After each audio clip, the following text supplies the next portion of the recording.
يسعد صباحك ويسعد أناملك الذهبية على هذا العزف الرائع. شكرا لك. طبعا شكرا جزيلا وتحياتي لكم كل عام والشعب العراقي والأمة العربية الإسلامية بألف خير، ونتمنى إن شاء الله من رب العالمين أن يحل الأمن والأمان علينا وعليكم كل عازف العود وأيضا الكمان هيثم طاهر، صح؟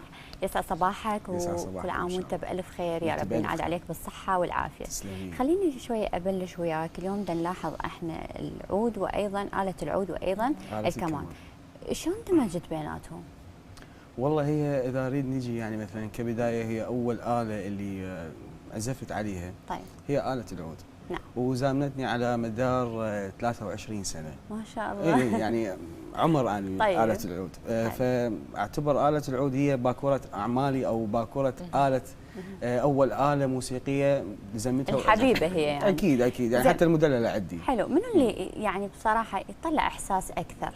لو هاي حسب العازف؟ هي حسب العازف، يعني انت تشوف مثلا العازف اذا متمكن 100% من ادواته الفنيه والاله الموسيقيه اللي يعزف عليها، اكيد اي اله يتمرن عليها كانت جديده عليه مثلا طلع احساس بها. يعني انت ما راح تقدر تبدلها ابدا بالعود نهائيا؟ لا ممكن انه تقارن يعني تساوي بيناتهم لو اكو تفرقه؟ لا هي ماكو تفرقه مستحيل. يعني هي الاله الموسيقيه تعتبر مثل الابناء، يعني ما تقدرين تفرقين ولد عن ولد او حلو. فالاله الموسيقيه دائما تكون محببه للموسيقى، حتى لو كانت اثنين او ثلاثه. نعم. تكون نفس المعزه، يعني مستحيل انه نفرق بين اله، اي مستحيل. طيب. يعني خلينا نتحدث عن الرفيق الوفي اللي رافقك على مدار 23 عام. نعم.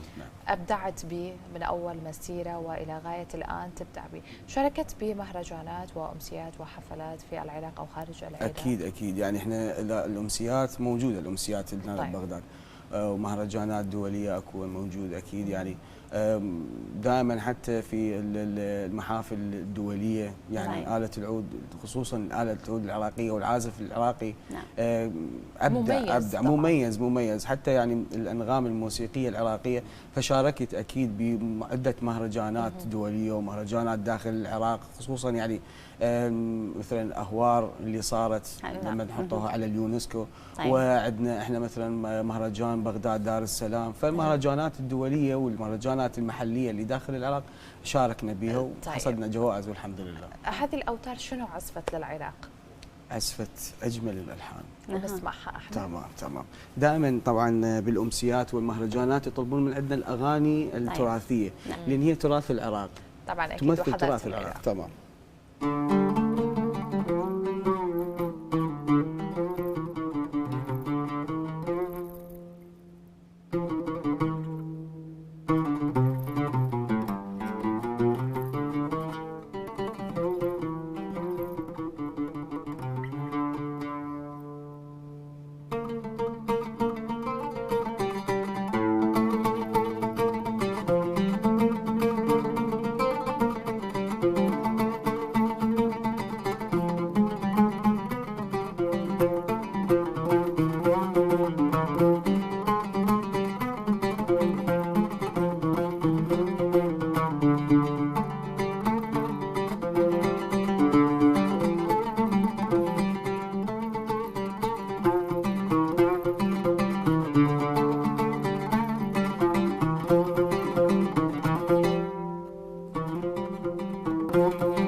شكرا لك، ابدعت.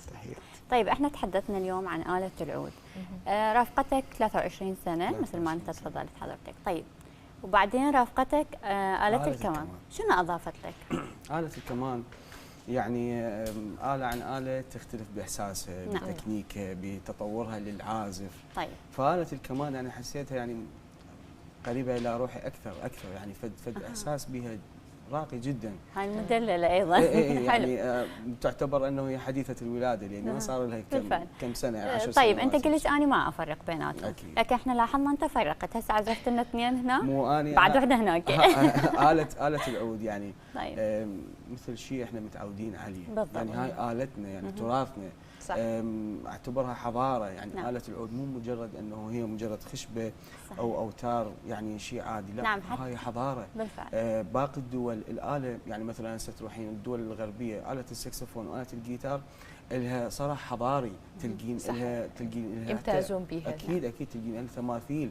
يعني ماركة أماتي. نعم. اللي هي موجودة يعني تلقين آلة السكسفون لها صراحة حضاري وتمثال ومن عرفة الدولة بها، فإحنا المفروض لازم إحنا نطور آلة العود ونشوف حظوة إلها الصراحة. بالفعل الدليل لأنه إحنا استمعنا إلها بدون أي إضافات أخرى وبدون أي يعني مغني كانت يعني طاقة إيجابية انطيتنا بصراحة. فخلينا أيضا نسمع آلة الكمان. آلة الكمان طبعا احنا ما نحب نفرق لا اكيد احنا مدللات يمنا اثنيناتهم. طبعا آلة الكمان دائما يعني يقولون عليها آلة شجن او آلة حب يعني. نعم. فد شيء راقي جدا. طيب. شو تحبون تسمعون مثلا؟ على ذوقك. طبعا انا احب من التراث العراقي نقدر نقول. اوكي التراث العراقي